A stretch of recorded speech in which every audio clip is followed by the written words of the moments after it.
নমস্কার, সবাইকে আবার একবার স্বাগতম জানাই আপনাদের সহজ গুরু ইউটিউব চ্যানেলে। তো আজকে আমরা ঝাড়খণ্ড টেটের বেঙ্গলি প্র্যাকটিস সেট নিয়ে আলোচনা করব। তো এই প্র্যাকটিস সেটে আমরা সম্পূর্ণ সিলেবাসকে কভার করেছি, অর্থাৎ সিলেবাসের যে টপিক থেকে আপনাদের পরীক্ষায় প্রশ্ন থাকবে এই সবগুলা সিলেবাসের টপিক কিন্তু আমরা কভার করেছি। যেমন প্রথমেই দেখিয়ে রাখি, এখানে দেখুন একটা প্যাসেজ আছে। আমরা জানি যে আমাদের প্যাসেজ থেকে প্রশ্ন আসে, তো একটা প্যাসেজ থেকে 5টা প্রশ্ন আমরা দিয়েছি। তারপর একটা কবিতা রয়েছে, কবিতা থেকে আরও বেশ কয়েকটা প্রশ্ন। তারপর অতি গুরুত্বপূর্ণ, যেখান থেকে ঝাড়খণ্ড টেটে সবচেয়ে বেশি প্রশ্ন আসে, এটা হচ্ছে বাংলা ব্যাকরণ। তো বাংলা ব্যাকরণ থেকে অনেক বেশি প্রশ্ন এখানে আপনারা দেখতে পাচ্ছেন, অনেকগুলো কোয়েশ্চন এখানে দেওয়া আছে। তারপর আমরা বাংলা সাহিত্যিক থেকে আমাদের পরীক্ষায় প্রশ্ন আসে, এখানে আপনারা দেখতে পাচ্ছেন যে সাহিত্যিক থেকে অনেক প্রশ্ন আছে। তারপর বাংলা প্যাডাগজি থেকে আরও কিছু প্রশ্ন আমরা এখানে রয়েছে। তো এই সব মিলিয়ে সম্পূর্ণ সিলেবাস কাভারেজ একটা প্র্যাকটিস সেট আমরা দিতে চলেছি আপনাদের। তো অর্থাৎ অ্যাজ ইট ইজ কী ধরনের প্রশ্ন আপনাদের পরীক্ষায় আসতে চলেছে তার সম্পূর্ণ ধারণা আপনারা পেয়ে যাবেন। তো আমরা এক এক করে প্রত্যেকটা প্রশ্নের উত্তর দেখে নিই এবং কারেক্ট আনসার জেনে যাই, এবং সর্বশেষে আপনারাও নিজেদের স্কোর আপনারা কমেন্ট বক্সে অবশ্যই আমাদের জানাবেন। তো আমরা প্যাসেজ থেকে স্টার্ট করি ভাই। তো প্যাসেজ যখন আমরা পড়ব, তখন আমি প্রত্যেকটা ক্লাসে বলি যে প্যাসেজ আমরা পড়ব না, আমরা যাব ডাইরেক্ট প্রশ্ন উত্তরে। ঠিক আছে, এখানে 1 নম্বর প্রশ্ন দেখি, একটি মাত্র বৃষ্টিবিন্দু আকাশ থেকে নামলে কি হবে? একটি মাত্র বৃষ্টিবিন্দু যদি আকাশ থেকে নামে তাহলে কি হবে? নদীর জল বাড়িয়া তুলবে, বায়ু উড়িয়া নিয়ে যাবে, পর্বত গাত্রে বাধাপ্রাপ্ত হইবে, নাকি সূর্যের কিরণে শুকিয়ে যাবে? তো একটি মাত্র বৃষ্টিবিন্দু আকাশ থেকে নামলে কি হবে? তো এটা আমি এখানে একটু প্যাসেজে একটু দেখি কোথায় আছে, আমাকে একটু দেখতে হবে। এখানে দেখুন কি বলেছে, দেখো যে একা সে ক্ষুদ্র সেই সামান্য, যাহার ঐক্য নাই সেই তুচ্ছ। অর্থাৎ এখানে একতার কথা বলা হয়েছে। দেখো ভাই সকল, কেহ একা নামিও না, অর্থাৎ এই বৃষ্টি বিন্দুগুলারে বলা হয়েছে যে কেহ একা নামিও না, অর্ধপথে ওই প্রচণ্ড রবির কিরণে শুকাইয়া যাইবে।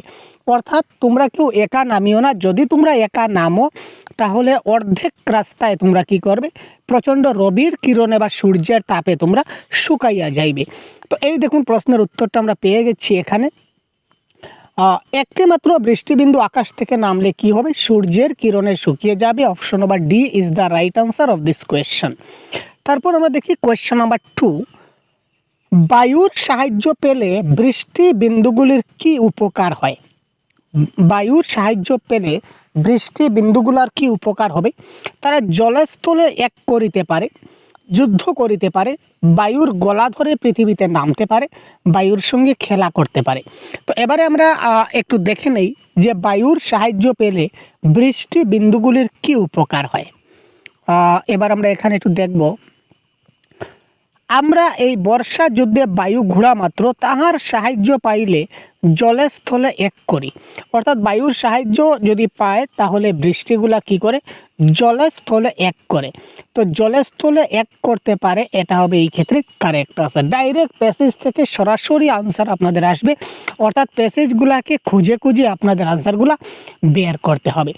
এই প্রবন্ধটির নীতিকথা কি দেখুন, বৃষ্টি মানুষের বাণিজ্য লক্ষ্মী, বৃষ্টি বিন্দুকে ভয় পাওয়া উচিত, ঐক্যের বিজয় বার্তা, নাকি বুদ্ধি যার বল তার। এখানে একটা পয়েন্ট, এখানে আমরা যদি এই প্রশ্নের যদি দেখি, এখানে দেখুন কি দেওয়া আছে, দেখো যে একা সেই তুচ্ছ সেই সামান্য, যাহার ঐক্য নাই সেই তুচ্ছ। অর্থাৎ এখানে একতার কথা বলা হচ্ছে যে বৃষ্টি বিন্দুগুলা তোমরা এক এক করে নামিও না, যদি তোমরা এক এক করে নামো তাহলে কি হবে? সূর্যের কিরণে তোমরা শুকাইয়া যাইবে। আর যদি আমরা একসঙ্গে কয়েক লক্ষ লক্ষ কোটি কোটি যদি বৃষ্টির ফুটা যদি আমরা পড়ি, যদি নামি, তাহলে আমরা একদম সাগর, আমরা কি করব? একদম পৃথিবী ভাসিয়ে নিয়ে যাব, কোনো সূর্যের তাপ আমাদের কিছু করতে পারবে না। অর্থাৎ এখানে একতার কথা বলা হয়েছে। তো এই ক্ষেত্রে কারেক্ট আনসার এখানে হবে কি? প্রবন্ধের নীতিকথা হচ্ছে ঐক্যের বিজয় বার্তা। Option number 3 is the right answer of this question. বুঝা গেল স্যার? তার পরবর্তী প্রশ্ন আমরা দেখি, বৃষ্টি বিন্দুরা বাণিজ্য বাঁচায়, এই কথাটির অর্থ কী? Question number 4। তো বৃষ্টি বিন্দুরা বাণিজ্য বাঁচায়, এই অর্থটা যদি আমরা দেখি তাহলে এখানে আমরা পাবো কি না দেখি কোথায় আছে। বৃষ্টি বিন্দুগুলা বাণিজ্য বাঁচায়, অর্থাৎ বাণিজ্য মানে কি? বাণিজ্য মানে হচ্ছে ফসল। বৃষ্টি বিন্দুর দ্বারা আমরা কি করতে পারি? বৃষ্টি বিন্দুর দ্বারা আমরা কি করতে পারি? আমরা এখানে আছে কিনা না দেখি, না থাকলে এই দেখুন, শস্য ক্ষেত্রে শস্য জন্মাইব, মানুষ বাঁচিবে। ঠিক আছে, নদীতে নৌকা চালাইবে, মানুষের বাণিজ্য বাঁচিবে, অর্থাৎ শস্য ক্ষেত্রে শস্য জন্ম হবে। যদি আমরা বৃষ্টি বিন্দুতে যদি আমরা বাণিজ্য বাঁচাই, অর্থাৎ বৃষ্টি বিন্দুরা বাণিজ্য বাঁচায় মানে কি হবে? ওই যে শস্য ক্ষেত্রে কী হবে? শস্যগুলো জন্ম নেবে। যদি বৃষ্টি না হয় তাহলে কি শস্য ক্ষেত্রে শস্য জন্ম নেবে? না, নেবে না। বৃষ্টির অভাবে বা জলের অভাবে শস্যগুলো নষ্ট হয়ে যাবে। তাই বলা হচ্ছে যে শস্য ক্ষেত্রে কি হবে? শস্য জন্মিবে। চলন আমি এটা কাদের উক্তি? আমরা এতক্ষণ পড়লাম যে চলন আমি কাদের উক্তি, আপনারা অনেকেই বুঝতে পেরেছেন এটা হচ্ছে বৃষ্টি বিন্দুর উক্তি। আমরা এতক্ষণ বৃষ্টি নিয়ে কথা বলছি, আপনারা বুঝতে পারছেন। তো চলন আমি এটা কাদের উক্তি? এটা বৃষ্টি বিন্দুর উক্তি। এই ছিল আমাদের গদ্যাংশ থেকে 5টা প্রশ্ন বা প্যাসেজ থেকে। এবার আমরা একটা কবিতা পড়ব এবং কবিতা থেকে কিছু প্রশ্ন আছে দেখি। এখানে কোয়েশ্চেন নাম্বার 6 আমরা যদি দেখি, এখানে আমরা কবিতা থেকে কবিতাগুলো পড়ে কিন্তু তার অন্তর্নিহিতটা বুঝতে হয়। হারিয়ে গেল মাগো আমার আলস সরোবর, বুক আধারে মুখ ডুবিয়ে কাঁদুক এখন ঘর, ভাঙ্গুক এবার কুটি কণ্ঠ করুণ অবসাদ, ঝরুক যত চৌকে মুখে শীতল নদীর হাত, রাখবে না কেউ তুমি তো আজ সুদূর ব্যবধান, বিশাল আকাশ পুড়ছে ঘরে প্রভাত বেলার গান, তোমার মাথা কোলে রেখে শালক সুরামন, পাড়ি দিত গহন সাগর ভালোবাসার ধন, আলোর মালা স্বপ্ন চোখে। অর্থাৎ এখানে দেখুন, অন্ধকারের পার আকুল প্রস্রবণ তোমার আলোয় পথ ভেঙেছে, অন্ধকারের পার এর মধ্যে আলোর বাসন। এখানে আমরা অন্ধকারে কখন ছিলাম, অর্থাৎ আমাদের দুঃসময়টা কখন ছিল? যখন ওই দেশ বিভাজনের যন্ত্রণা যখন ছিল, এই দেশ বিভাগের যন্ত্রণার সময় আমরা এই ধরনের খুব কঠোর পরিস্থিতির মধ্যে ছিলাম। রাতের অন্ধকারের মধ্যে আমাদের জীবনযাপনটা যেত, আমরা এই ধরনের ছিলাম। সুতরাং এখানে দেশ বিভাগের যন্ত্রণাকে এখানে বলা হয়েছে। কোয়েশ্চেন নাম্বার 7, আলোর অন্বেষণ তোমার চোখেই দেখেছিলাম। তো কোয়েশ্চেন নাম্বার 7 যদি আমরা দেখি যে আমরা যে এটার অন্তর্নিহিত অর্থটা কি দাঁড়াবে? আলোর অন্বেষণ অর্থাৎ আলোর খুঁজে তোমার চোখে দেখেছিলাম, অর্থাৎ আলো যে জিনিসটা এটা আমরা তোমার জন্য দেখেছিলাম। তো তোমার জন্য জেগে উঠেছিল স্বাধীনতার আকাঙ্ক্ষা। ইয়েস, এখানে দেশ বিভাজনের কথা বলা হয়েছে, তার মানে দেশের স্বাধীনতার কথা বলা হয়েছে। তো তোমার জন্য জেগে উঠেছিল স্বাধীনতার আকাঙ্ক্ষা। এখানে দেশ বিভাজন, দেশ স্বাধীন হলে আমরা সুখে শান্তিতে থাকবো, আমরা একটা স্বাধীনভাবে বসবাস করতে পারবো, এই জিনিসগুলোই তো এখানে বলা হয়েছে, তাই না? এরই মধ্যে আলোর ভাসান, এই কথাটির অর্থ কী? আপনারা দেখুন কোয়েশ্চেন নাম্বার 8, যেখানে আমরা স্বাধীনতা দেশ বিভাগ নিয়ে আলোচনা করছি। তো এই ক্ষেত্রে কারেক্ট আনসার হবে স্বাধীনতা পেতেই মানুষের দেশত্যাগ।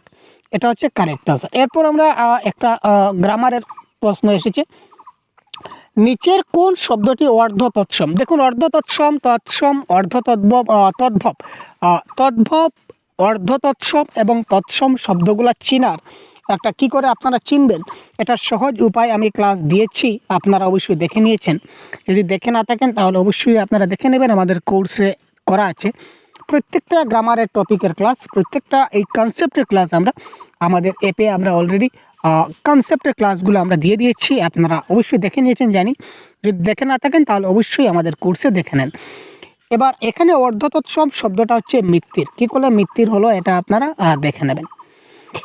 কনসেপ্টের ক্লাসগুলো দেখলে বুঝবেন, ডিটেলস এখানে বললে আর অনেক সময় যাবে, বাকি প্রশ্নগুলো করতে হবে।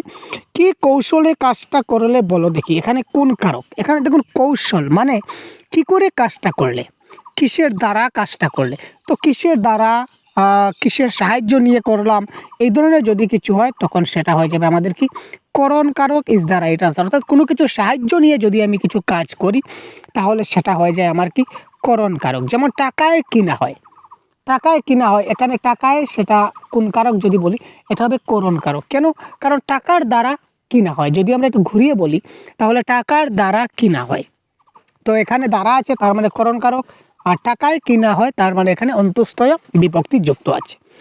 নিচের কোনটি পৃথিবীর সমার্থক শব্দ নয়? দেখুন সমার্থক শব্দ থেকে প্রশ্ন, আমরা এবার গ্রামারে চলে আসলাম। নিচের কোনটি পৃথিবীর সমার্থক শব্দ নয়? বসুধা, ঋক্ষ, ক্ষিতি, অবনী। তো বসুধা, ক্ষিতি এবং অবনী এগুলো হচ্ছে পৃথিবীর সমার্থক শব্দ, কিন্তু এই ঋক্ষটা পৃথিবীর সমার্থক শব্দ নয়। নিচের কোন শব্দটি অশুদ্ধ? এখানে দেখুন বানানগত দিক থেকে কোন শব্দটা অশুদ্ধ? এখানে কারেক্ট আনসার হবে কোয়েশ্চন নাম্বার 2, এটা কারেক্ট আনসার হবে জাগরুক। তো জাগরুক বানানটা এই ধরনের হওয়া উচিত ছিল, সঠিক। এখানে র দীর্ঘকার হবে, অর্থাৎ এই ধরনের হবে জাগরুক। এখানে কিন্তু এখানে রসকার দিয়ে দিয়েছে, সুতরাং এটা হচ্ছে ভুল। তো অশুদ্ধি সংশোধনও আমাদের সিলেবাসে যেহেতু আছে, তো প্রত্যেকটা কিন্তু আমি সিলেবাস থেকে কভার করেছি, সিলেবাসের বাইরে কিন্তু একটা প্রশ্ন নেই। হৃদয় শব্দের পদ পরিবর্তন করলে কি হবে? পদ পরিবর্তন বা পদান্তর। হৃদয় শব্দটির যদি আমরা পদ পরিবর্তন করি তাহলে এটা কারেক্ট আনসার হবে হৃদ্য। হৃদ্য is the right answer of this question. তারপর দেখুন নিনির্মেষটা যদি আমরা সন্ধি বিচ্ছেদ করি তাহলে আমাদের কি দাঁড়াবে? নিনির্মেষ। কোয়েশ্চন নাম্বার 14 আমরা এবার দেখব। এটা কারেক্ট আনসার আমাদের হয়ে যাবে স্যার অপশন নাম্বার ডি, নি প্লাস নিমেষ। তো নি প্লাস নিমেষ অর্থাৎ নিনির্মেষ, এটা হবে এই ক্ষেত্রে আমাদের কি কারেক্ট আনসার। কনকনে কি জাতীয় শব্দ? কনকনে, কোয়েশ্চন নাম্বার 15। মনে রাখবেন কনকনে, ভনবনে, টনটনে, পনপনে এই ধরনের যে শব্দগুলো আছে এইগুলাকে বলা হয় কি ধনাত্মক শব্দ। কনকনে, টনটনে, ভনবনে, পনপনে, চঞ্চনে এই যে শব্দগুলো, এই সবগুলা শব্দকে বলা হয় কি ধনাত্মক শব্দ। হ্যাঁ, এবার আমরা দেখব কোয়েশ্চন নাম্বার 16। সন্ধি সম্পর্কিত নিচের কোন মন্তব্যটি সঠিক? Question number 16।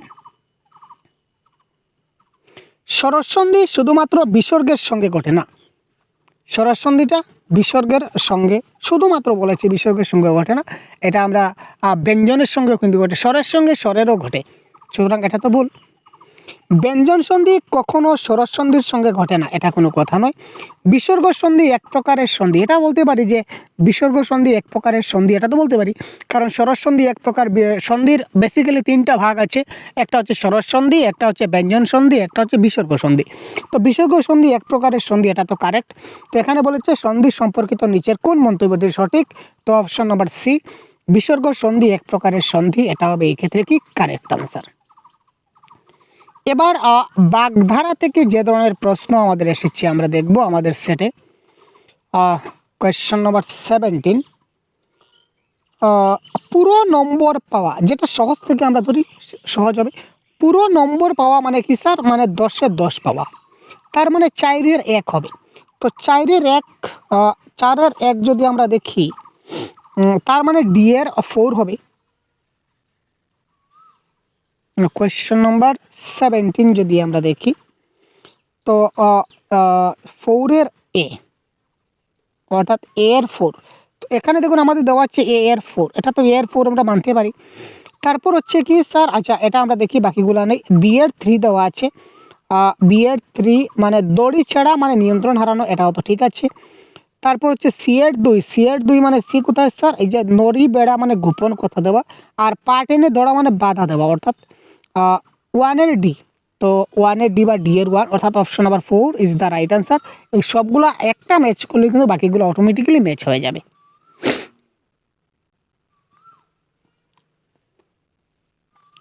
সমাস সম্পর্কিত নিচের কোন মন্তব্যটি সঠিক?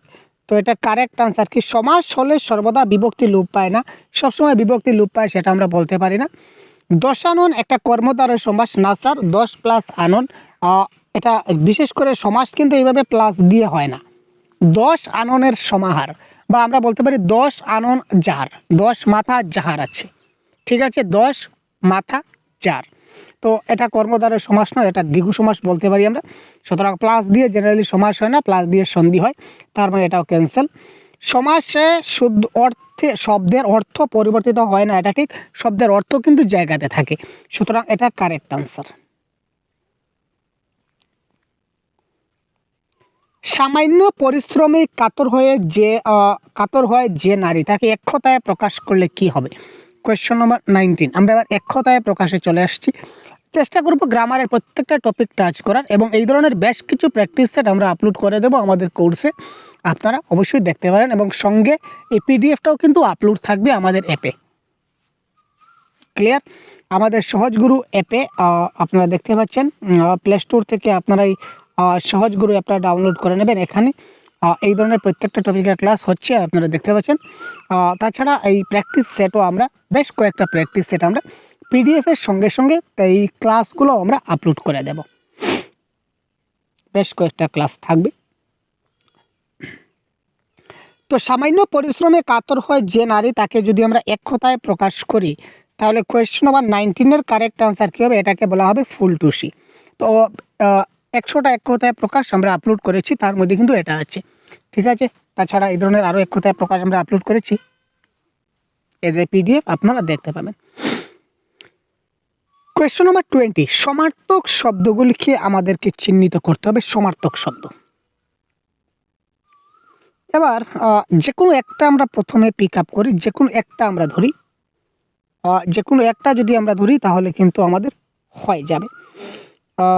আমরা যদি দেখি বায়ু মানে হচ্ছে অনিল, আমরা সবাই জানি স্যার বায়ু মানে কি? অনিল। বায়ুর সমার্থক শব্দ হচ্ছে অনিল। তো বায়ু অনিল মানে 1-এর 4। তো এখানে দেখুন 1-এর 4 আছে, এখানেও 1-এর 4 আছে, সমস্যা আছে, তার মানে এই 2 আর 4টা হবে না, বাকি আরও একটা মিলালে হয়ে যাবে। এখানে দেখুন বিয়ের সঙ্গে 3 বলেছে, কোয়েশ্চেন নাম্বার 20, বিয়ের সঙ্গে 3 বলেছে। তো বিয়ের সঙ্গে যদি 3 হয়, জল মানে অম্বু, এটা তো কারেক্ট, জল মানে অম্বু, মেঘ মানে অভ্র, আর অগ্নি মানে কৃষাণু, অর্থাৎ option number 1 is the right answer. সমার্থক শব্দ এইভাবে আমাদেরকে মিলাতে হবে। এবার আমরা চলে আসছি সাহিত্যিকের দিক দিয়ে, যেহেতু আমরা জানি আমাদের বাংলার প্রধান সাহিত্যিকের থেকে আমাদের প্রশ্ন আসে। তো এবার সাহিত্যিক থেকে আমরা কিছু প্রশ্ন করব, তারপর আমরা প্যাডাগজিতে যাব। কপালকুণ্ডলা গ্রন্থের রচয়িতা কে? শরৎচন্দ্র চট্টোপাধ্যায়, বঙ্কিমচন্দ্র চট্টোপাধ্যায়, রবীন্দ্রনাথ ঠাকুর নাকি বিদ্যাসাগর? Question number 21। তো এটার আমাদের কারেক্ট আনসার হয়ে যাবে কপালকুণ্ডলা কে রচনা করেছিলেন? বঙ্কিমচন্দ্র চট্টোপাধ্যায়, ঠিক আছে। আর বঙ্কিমচন্দ্র চট্টোপাধ্যায়ের সম্বন্ধে পুরো ডিটেলস ক্লাস কিন্তু দেওয়া আছে, প্রত্যেক সাহিত্যিকের ডিটেলস ক্লাস দেওয়া আছে। আপনারা যদি এই সাহিত্যিকের ডিটেলস ক্লাসগুলো দেখে না থাকেন, তাহলে এখনই অবশ্যই আপনারা এই সাহিত্যিকের ডিটেল ক্লাসগুলো দেখে নেন। বঙ্কিমচন্দ্র চট্টোপাধ্যায়ের ছদ্মনাম কী ছিল? কমলাকান্ত, ঠিক আছে। রবীন্দ্রনাথ ঠাকুরের ছদ্মনাম কী ছিল? ভানু সিংহ, ঠিক আছে। এই ধরনের কনসেপ্ট ওয়াইজ ক্লাস আপনারা দেখতে পাবেন। সাম্যের কবি নামে কে পরিচিত? সাম্যের কবি 22। সাম্যের কবি অর্থাৎ সমতার কবি বলতে এখানে কাজী নজরুল ইসলামকে বলা হয়। আর নজরুল ইসলামকে আবার কিন্তু বিদ্রোহী কবিও বলা হয়। পরীক্ষায় যদি বিদ্রোহী কবি আসে তাহলেও কিন্তু নজরুল হবে, আবার যদি সাম্যের কবি বলে তাহলেও কিন্তু এটা নজরুলই হবে। অমৃতাক্ষর ছন্দের প্রবর্তক কে? কোয়েশ্চন নাম্বার 23, তার পরবর্তী প্রশ্ন। অমৃতাক্ষর ছন্দের প্রবর্তক কে?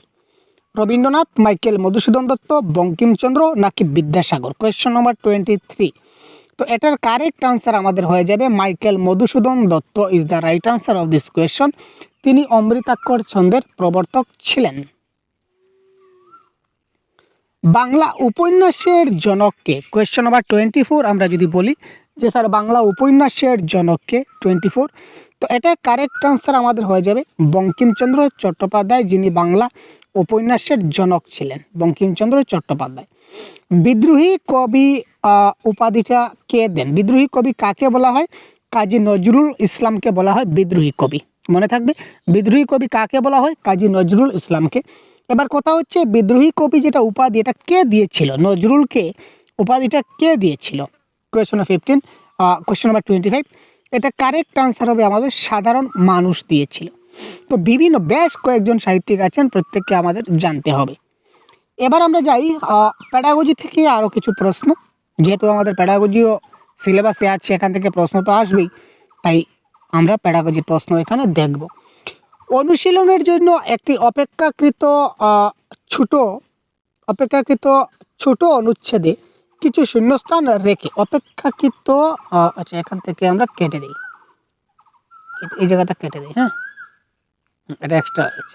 অনুশীলনের জন্য একটি অপেক্ষাকৃত ছোট অনুচ্ছেদ কিছু শূন্যস্থান পূর্ণ রেখে শিক্ষার্থীকে তার পাঠের ভিত্তিতে সেই শূন্যস্থানগুলি পূর্ণ করতে বলা হলো। এতে তার কোন সামর্থ্যের মূল্যায়ন হবে? দেখুন এখানে আমরা কি বললাম, আমরা এখানে একটা অ্যাসেসমেন্ট করতে যাচ্ছি। আমরা কি করলাম, একটা ছোট্ট একটা প্যারাগ্রাফ তাকে পড়ালাম, তারপর প্যারাগ্রাফের মধ্যে মধ্যে আমরা ড্যাশগুলো ছেড়ে আমরা লিখে দিলাম। ব্ল্যাকবোর্ডে আমরা কি করলাম, প্রথমে তাকে প্যারাগ্রাফটা বুঝিয়ে দিলাম, তারপর আমরা কি করলাম, এই প্যারাগ্রাফে আমরা কি করলাম, আমরা একটা ব্ল্যাকবোর্ডে লিখলাম এবং মধ্যে মধ্যে এই ধরনের শূন্যস্থান ছেড়ে গেলাম। এবার ছাত্রদেরকে বললাম, আমাদের যে ক্লাসে ছাত্র আছে, আচ্ছা এবার এই শূন্যস্থানে কি বসবে বলো তো, এই শূন্যস্থানে কি বসবে বলো তো। এবার তারা যদি জিনিসটাকে খুব ভালো করে বুঝতে পারে, আমি আগে যা জিনিসটা বুঝিয়েছি ওইটা যদি খুব তারা ভালো করে বুঝতে পারে, তাহলে তারা বলবে যে স্যার এখানে তো ওইটা হওয়া উচিত ছিল কিন্তু এটা দেওয়া হয়নি। অর্থাৎ এখানে নতুন শব্দ ব্যবহার, ভাব সংক্ষেপণ, বানান, অনুধাবন নাকি বোধ। এখানে আগে বলেছিলাম যে পাঠটা ভালো করে বুঝতে হবে। যদি তারা পাঠটা ভালো করে বুঝতে পারে তাহলে কিন্তু তারা এখানে কোন শব্দটা বসবে এটা তারা বলতে পারবে। তো এখানে এই জিনিসটা বুঝতে হবে, সম্পূর্ণ পাঠটা তাকে আগে ভালো করে বুঝতে হবে, অনুচ্ছেদটা বুঝতে হবে, তারপর সে এখানে কি শব্দ বসবে সেটা সে বলতে পারবে। তার মানে এখানে কারেক্ট আনসার হবে অনুধাবন বা বোধ। অর্থাৎ এখানে মানে কনসেপ্টটা ক্লিয়ার করা, কনসেপ্টটা বোঝা, দ্যাট ইজ কল বোধ বা অনুধাবন। শিক্ষার্থীরা যখন তাদের কাজের সমস্যার সমাধানমূলক চিন্তা মন্থন, ব্রেনস্টর্মিং, সংগঠিতকরণ, খসড়া তৈরি, সম্পাদনা এবং পুনরাবলোকন করে, এই প্রক্রিয়াটিকে কোন দক্ষতার প্রতিফলন ঘটে? Question number 27। এটা 100% কারেক্ট আনসার কি স্যার? এটা হচ্ছে লিখন দক্ষতা। আমরা যখন লিখন দক্ষতা করি তখন আমরা কি করি, প্রথমে চিন্তা করি, তারপর সবগুলাকে একত্রিত করি, তারপর একটা খসড়া তৈরি করি, ড্রাফট তৈরি করি, তারপর আমরা এডিটিং করি, তারপর আমরা আবার রিভাইজ করি, তারপর ফাইনাল পাবলিশ করি। এটা হচ্ছে লিখনের ধাপ বা লিখনের পর্যায়। তো শ্রবণ, কথন, পঠন, লিখন, প্যাডাগজিরও প্রত্যেকটা ক্লাস আমরা কিন্তু আপলোড করে দিয়েছি, আপনারা দেখে নেবেন, আমাদের অ্যাপে দেওয়া আছে ডিটেইলস ক্লাস, প্রত্যেকটা টপিকের ক্লাস আছে। এবার হচ্ছে এনইপি 2020। তো এনইপি 2020 অনুযায়ী ভিত্তি স্তরে নির্দেশের ভাষাটি অবশ্যই হবে। ভিত্তি স্তরে নির্দেশের ভাষাটা কী হবে? অর্থাৎ ভিত্তি স্তর মানে কি, একদম ছোট্ট শিশু, প্রাথমিক স্তরে। তো প্রাথমিক স্তরে একটি শিশুর ভাষাটা কি হওয়া চাই?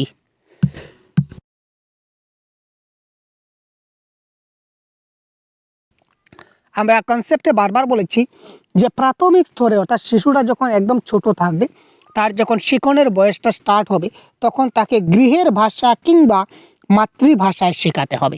গৃহের ভাষা অপশনে থাকলে কারেক্ট হবে, আবার যদি মাতৃভাষা থাকে তাহলে ওটাই কিন্তু কারেক্ট হবে, এটা মনে রাখবেন।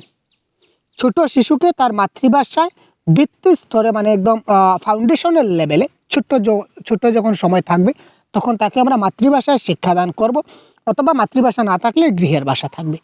ক্লিয়ার? এখানে গৃহের ভাষা না থেকে যদি মাতৃভাষা থাকতো তাহলে ওটাও কিন্তু কারেক্ট আনসার হতো। একটি ভাষা শ্রেণীতে একজন শিক্ষক একজন ছাত্রকে ক্রেতা, সম্পত্তি বিক্রেতা, জমির মালিক এবং ভাড়াটের অভিনয় করতে বললেন। যখন অন্য ছাত্রদের তাদেরকে দেখতে এবং তাদের সংলাপ উপভোগ করতে বললেন। আচ্ছা, এখানে একদল ছাত্রকে, একজন নয়, শিক্ষক কী করলেন, এখানে একটা গ্রুপ বানালেন। যেমন ধরুন এখানে গ্রুপ এ আর গ্রুপ বি। এই গ্রুপ এর মধ্যে 6 জনকে রাখলেন, আবার গ্রুপ বির মধ্যে 6 জনকে রাখলেন। গ্রুপ একে বললেন যে তোমরা একটা ড্রামা করো বা নাটক করো, যেটাকে রোল প্লে বলা হয় বা অভিনয় বলা হয়। এই কী ধরনের নাটক করবে? যে একজন তোমরা ক্রেতা বনবে, একজন দোকানদার বনবে মানে বিক্রেতা বনবে, একজন এই জমির মালিক বনবে, আর একজন ভাড়াটে বনবে। অর্থাৎ একটা দোকান আছে, এই দোকানের একজন মালিক আছে, ঠিক আছে, আবার ওই জমির আরেকজন মালিক আছে, একজন দোকানদার, একজন বিক্রেতা বসবে, দোকানদার, তার কর্মচারী থাকবে, একজন ক্রেতা থাকবে। এই ধরনের একটা তোমরা অভিনয় করো, গ্রুপ এ কে বললেন। আর গ্রুপ বি কে বললেন যে তারা যে অভিনয় করবে তোমরা ওই জিনিসটা খুব ভালোভাবে উপভোগ করো বা দেখো তারা কে কার সঙ্গে কীভাবে কথা বলছে, দ্যাট ইজ কল সংলাপ। এই প্রক্রিয়াটিকে আমরা কি বলতে পারি? Question number 29। নাটক, অভিনয়ের শিক্ষার ক্লাস, নির্দেশনা নাকি চরিত্র অভিনয়? এটাকে বলা হবে চরিত্র অভিনয় বা রোল প্লে। তারা কে কোন চরিত্রে অভিনয় করছেন? নাটক নয়, এটা নাটক ঠিক আছে, কিন্তু কারেক্ট আনসার কি? কারেক্ট আনসার চরিত্র অভিনয়। তারা ক্যারেক্টারের অভিনয় করছে, ঠিক আছে না? একজন জমির মালিকের ক্যারেক্টার নিয়েছে, একজন ক্রেতার ক্যারেক্টার নিয়েছে, একজন সম্পত্তি বিক্রেতার ক্যারেক্টার নিয়েছে। আলটিমেটলি এখানে চরিত্র অভিনয় is the right answer of this question. নিচের কোন বিবৃতি বা বিবৃতিগুলি সত্য আমরা দেখব। কোয়েশ্চন নাম্বার 30, দ্বিতীয় ভাষা শিখনে মাতৃভাষার অনুপ্রবেশ ঘটে।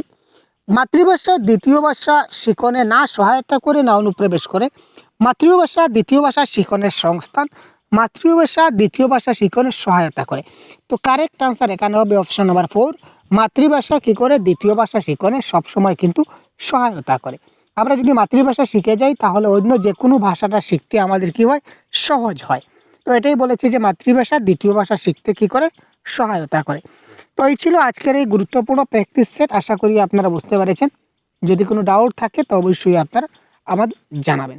পরবর্তীতে আরও এই ধরনের ক্লাস আমরা কন্টিনিউ রাখবো, সাথে থাকুন।